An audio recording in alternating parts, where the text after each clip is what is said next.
42% reservation ఇవ్వడానికి కాంగ్రెస్ ప్రభుత్వం ఇప్పటికే శాసనసభలో అంటే చట్టసభల్లో బిల్ పాస్ చేసి పంపించిన విషయం మీ అందరికీ తెలిసిందే. దానికి సంబంధించి సరే మేము పంపించినటువంటి బిల్లులు సంబంధించినటువంటి వ్యవహారం ఇక్కడ భారత రాష్ట్రపతి గారి దగ్గర ఆగి ఉంది.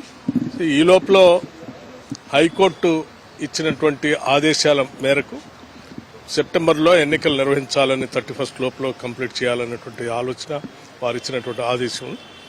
ఈ ఎన్నికలు నిర్వహించే క్రమంలో 42% రిజర్వేషన్ని అమలు చేయడానికి మాకున్నటువంటి మార్గాలు వాటన్నిటినీ కూడా దేశంలో ఉన్నటువంటి లీగల్ ఎక్స్పర్ట్స్ ముఖ్యంగా అభిషేక్ సింఘ్వి గారు లాంటి వారిని అట్లాగే జస్టిస్ సుదర్శన్ రెడ్డి గారిని కూడా వారు కూడా ఢిల్లీలో ఉన్నారు, వారిని కూడా కలిసి వారి అభిప్రాయాలు తీసుకొని పోవడం కోసం ఇక్కడికి వచ్చాం.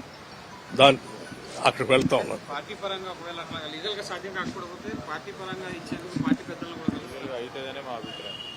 మేము వచ్చింది దాన్ని అమలు చేయటం కోసం, 42% రిజర్వేషన్ అమలు చేయటం కోసం, లీగల్ గా ఏమన్నా ఇబ్బందులు లేకుండా ఉండటం కోసం ఏ మార్గాలు ఉన్నాయో తెలుసుకోవడం కోసం వచ్చాం.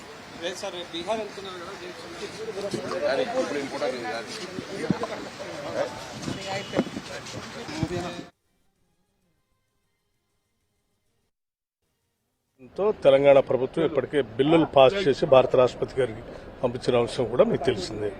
ఈ లోపల హైకోర్టు 31 లోపల స్థానిక సంస్థల ఎన్నికలు జరపాలని ఇచ్చినటువంటి ఆదేశం కూడా మీకు తెలిసింది. సో ఆ సమయం లోపల జరపడానికి అట్లాగే 42% రిజర్వేషన్ అమలు చేస్తూ చేయడానికి ఉన్నటువంటి మార్గాల్ని అట్లాగే లీగల్ గా ఎటువంటి ఇబ్బంది లేకుండా ఉండే విధంగా ఆ లీగల్ ఎక్స్పర్ట్స్ అభిప్రాయాలు తీసుకోవడం కోసం ఢిల్లీ వచ్చాము.